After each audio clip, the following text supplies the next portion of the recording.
Lana Parrilla. Lana Parrilla. My name is Lana Parrilla. Lana Parrilla. I'm Lana Parrilla. 2 R's, 2 L's. And it's great to see that because so many times the female dynamics of, a relationship or, the cattiness is portrayed in the, negativity, but to see it evolve over the seasons has just been fantastic. So. And it's great for our youth, right? For the women out there that to see these strong women together, working together and having this strong relationship. It's quite inspiring. Yes. Yeah. It's a testament to both you guys and to the writers. Thank you. Is there a character that you would like to see brought into the once world that has not been brought in yet? Well, I just said Han Solo. That's good. Earlier. I mean, because I think I want him in my real life. Just to pop in one day and Fred would just look at him like, "What are you doing here?" And I was like, "Oh, I invited him over for dinner." I'd like that. I'd like him on the show. I think it'd be a lot of fun. And Star Wars is now part of the whole Disney world, so it's why not bring Han Solo on Once Upon a Time? I think that could work. I'd like to see Rey on there too, though. I gotta say, yeah. Yes. That could be a lot of fun. Bring her on. She's a little too old for my son, though. Yeah, at the moment. I don't want anyone getting that close to Henry. Too young. You're protective. I understand. Regina's very protective. What would Regina's happily ever after be? Oh, I think it's probably inner peace, self-acceptance, self-love. I think she harbors a lot of guilt and truly hates the person she was. And I think that the family she has forgiven her and accepted her, and it's time that she finds that within herself. And I think that's really going to make her happy, and I don't think she really knows how to get there. And that's something that we're going to end up seeing in the second part of the 5th season, is that, being in the underworld and confronting these lost souls, and that she's partially responsible for this, has kind of woken her up quite a bit. Well, the underworld is, a place for someone with unfinished business. Exactly. And transition. What can we see? What demons can we see Regina confronting? And talk a little bit about her journey in the underworld. Well, like I said, there's a lot of guilt, and for who's seen the 100th episode?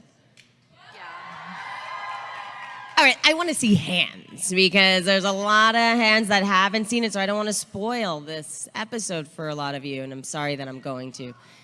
Okay. Well, it's been about a month since it aired, right? Well, in life, you do terrible things to people, or you have relationships, or people have died, and you think, my God, I never got to say I love you, or I never got to say I'm sorry.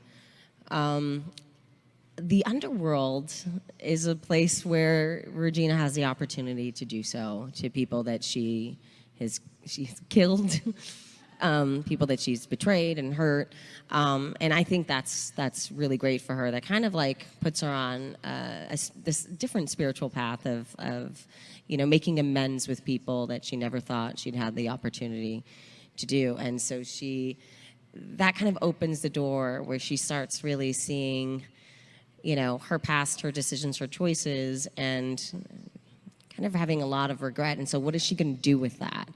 And I don't want to spoil it, but that's the journey that we're on the back end of this season. Season 5, yeah. Yeah, and it leads to a really interesting place. I can't say, because I can't spoil it.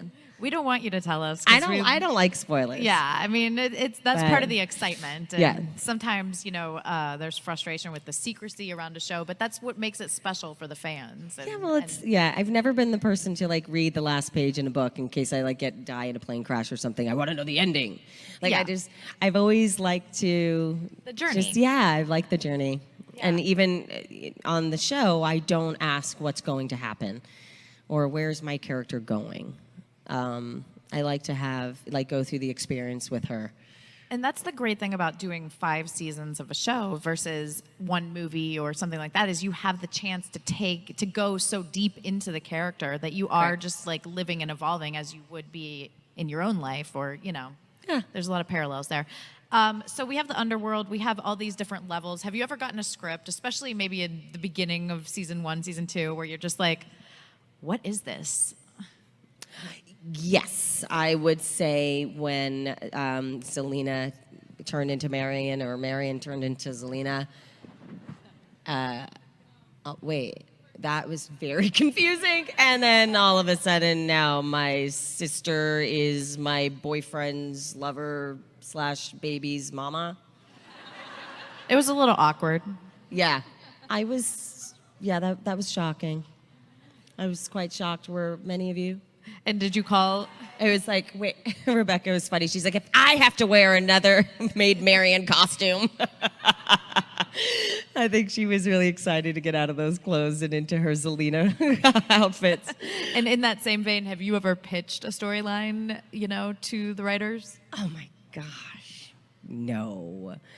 I mean, there's been very, very little collaboration in that regard. That's really their job. I don't meddle with that, but there are some ideas, and what I find is when I do have those conversations, they're already going in that direction. So I'm like, oh, we're already like tapped into one another. Like early on during the pilot, when I did this whole, I said to the boys, when I did my homework, I said, I feel like Regina lost someone very close to her, and that's why someone was killed, and that's why she's turned into the evil queen. And they went, how the hell did you know that?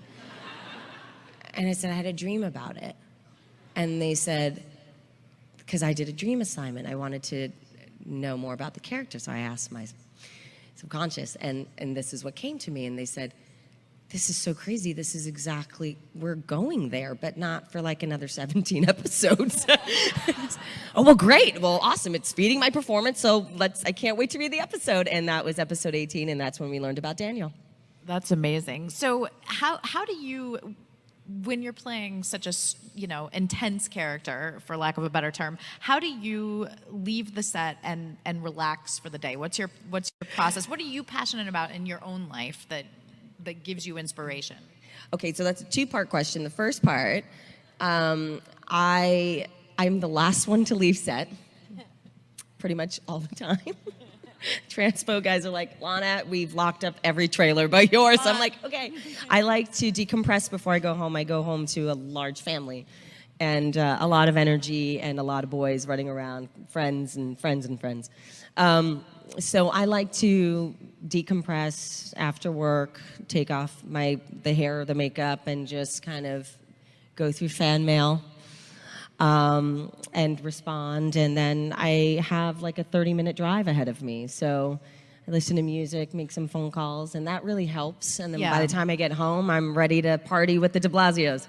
So that's pretty much how I do it. And the second question was, what are passions, and whether it's a franchise or a series of books or television, like what are you into? What do you enjoy? I love a lot of charities, so I support a lot of charities. I feel really passionate about. I work with animals and young women and children. I am passionate about music. Very passionate about music. A lot of you know that. LP's Top 100 Hits, that was fun for me. I like to go see concerts. I like to share what I know with our youth. So I'm passionate about teaching and sharing what I know. There's a lot of things. I mean, I love the outdoors. I'm very adventurous. I like to hike. I like to do dangerous things.